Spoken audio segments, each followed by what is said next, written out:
You're listening to Your Words Unleashed podcast with host Dr. Leslie Wang, helping women scholars master their writing habits and publish a book that matters.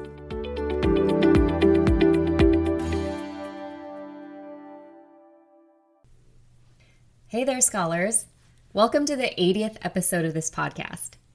Thank you so much for being here and for sharing your precious time with me. I don't take it for granted whatsoever. Doing this type of public-facing work has been its own incredible journey where I continue to learn many lessons, and I'm excited about what's to come. So I know I said I was going to do an episode on how to self-promote without losing self-respect, and I will still do that soon, I promise.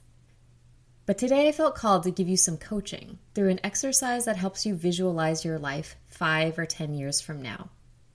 It's a future self exercise, which is more concrete than the guided meditation I offered back on episode 47, Unlock the Wisdom of Your Future Self.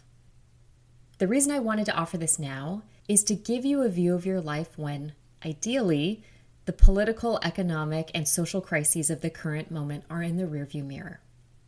And ideally, it's a time when the pendulum has swung back towards the values of humanity, justice, due process, free speech, education, and belief in progress through science and knowledge production.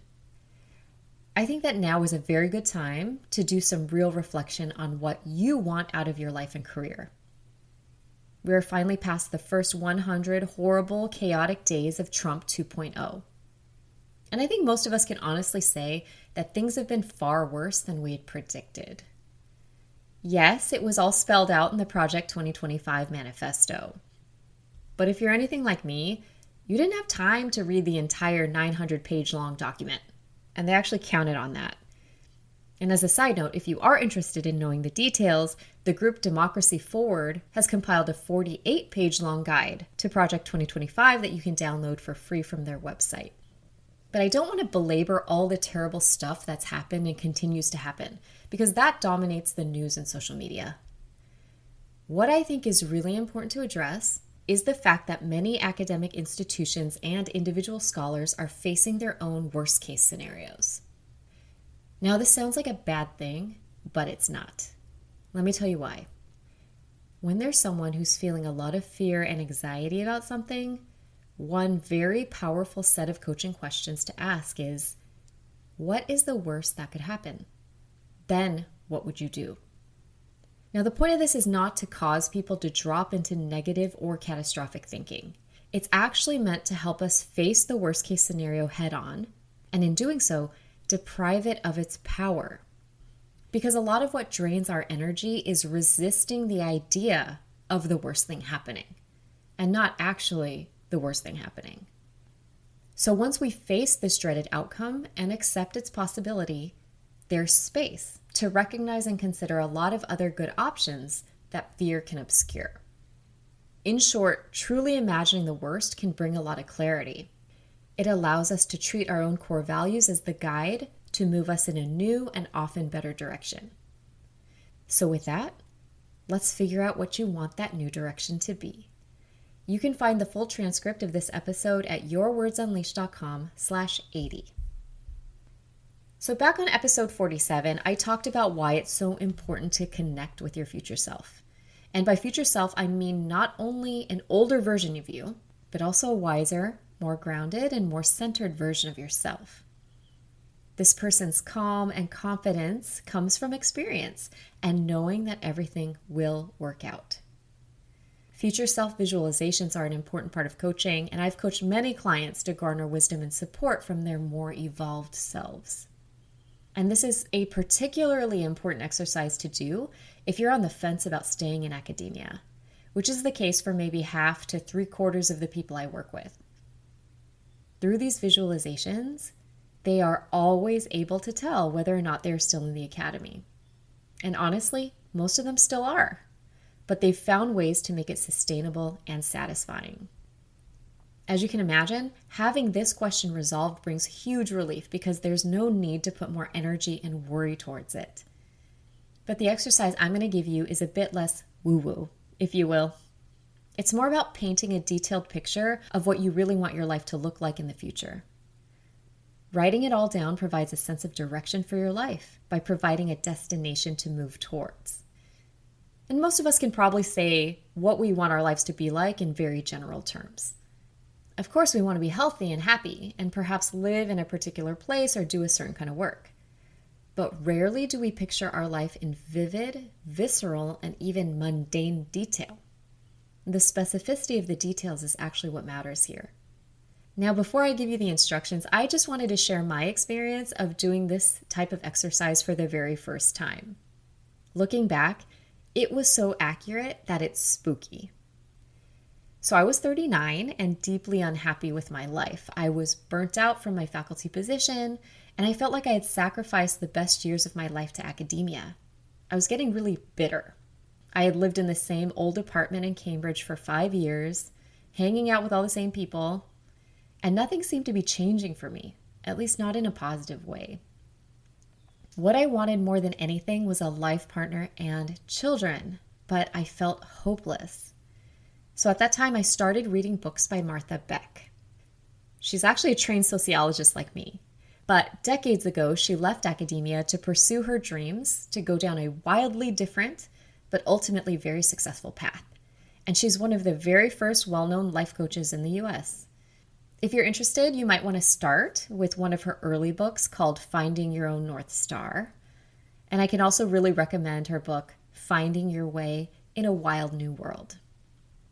So in one of these books, and I can't even remember which one anymore, she included a short exercise about envisioning your life in 10 years.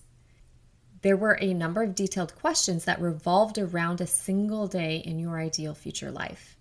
And I just remember that the first instruction was, imagine your life exactly 10 years from today. Honestly, at first, I was a bit dubious about whether I could just close my eyes and see my future vision. I didn't know if I would see anything at all.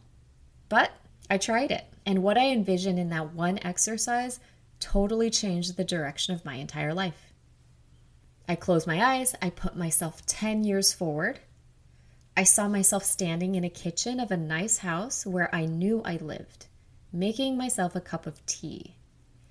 The thought running through my 49-year-old mind was, I'm so glad that everything worked out. The other really notable thing was that there was a small boy playing on the floor next to me. I just knew that he was my son. I couldn't see his face, but incredibly, I somehow also knew that he was 7 years old. So doing the math, that meant that I had him at the age of 42. Recall that I was 39 at the time. I was so skeptical that in about 2.5 short years, I would somehow meet my life partner and we would have a child together. I didn't believe it at first.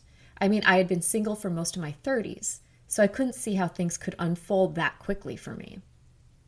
But the vision was very strong. I somehow knew internally that it wasn't just something my mind was creating to make me feel better. In fact, it was a much bigger dream than I would have consciously allowed myself to have because I was very pessimistic at the time. Long story short, much more went into making this vision a reality. This included getting a lot of coaching and learning how to reframe my own limiting beliefs about what was possible for me. It also required me to go out of my comfort zone and meet many different kinds of people while maintaining an open mindset.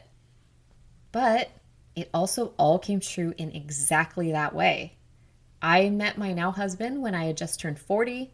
I got pregnant at 41, and I had a healthy son at 42. And we do live in a nice house. And at 47, I am already so glad that everything worked out.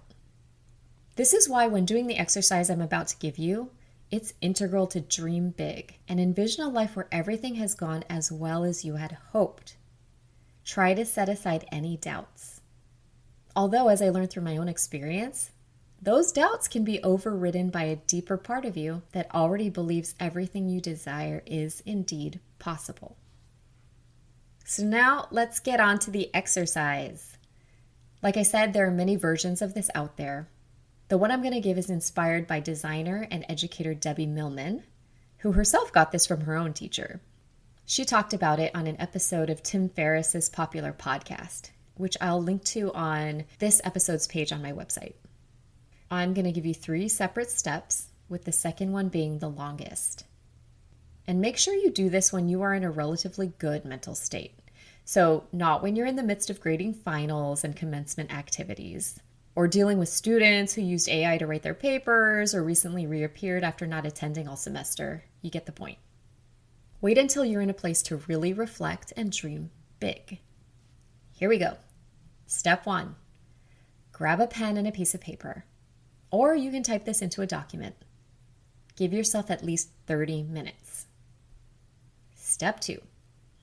Imagine that it is either exactly 5 years from today or exactly 10 years from today.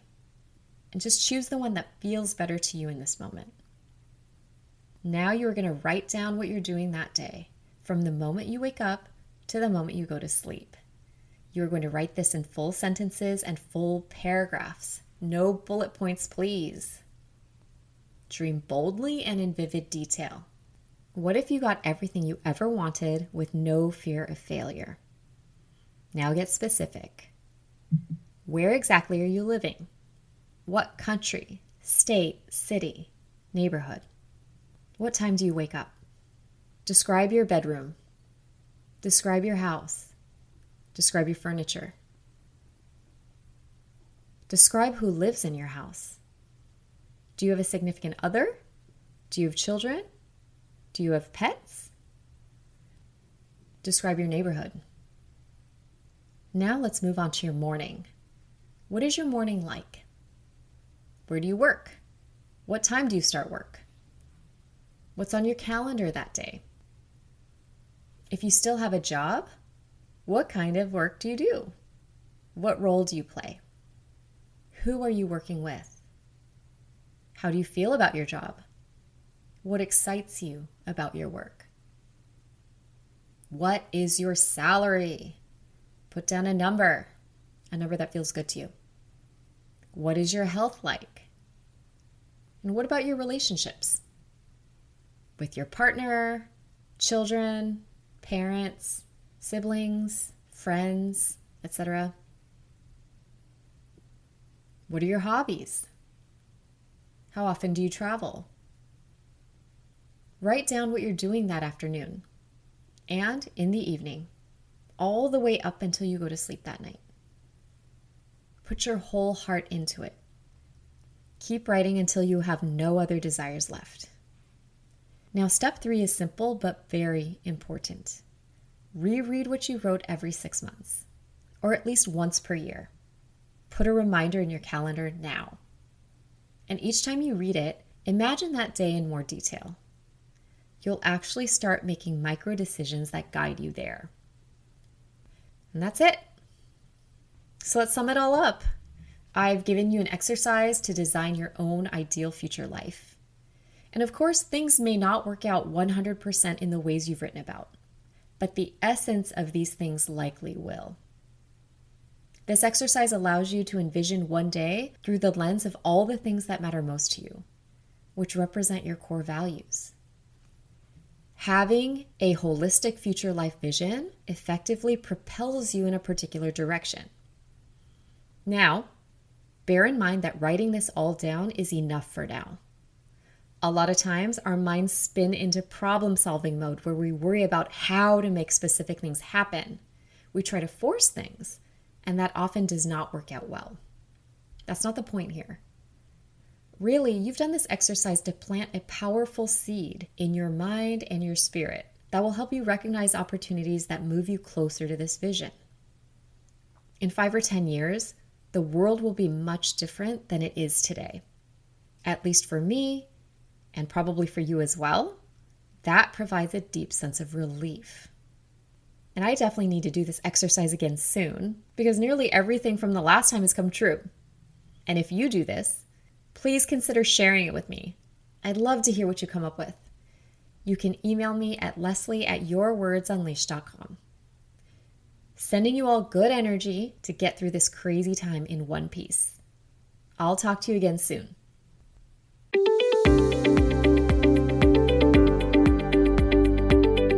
Thanks for tuning in to Your Words Unleashed podcast. If you enjoyed this episode, please share it with other writers or leave a rating and review. To find the full transcript and catch all the latest from me, check out my website, yourwordsunleashed.com. I'll talk to you next time. Happy writing!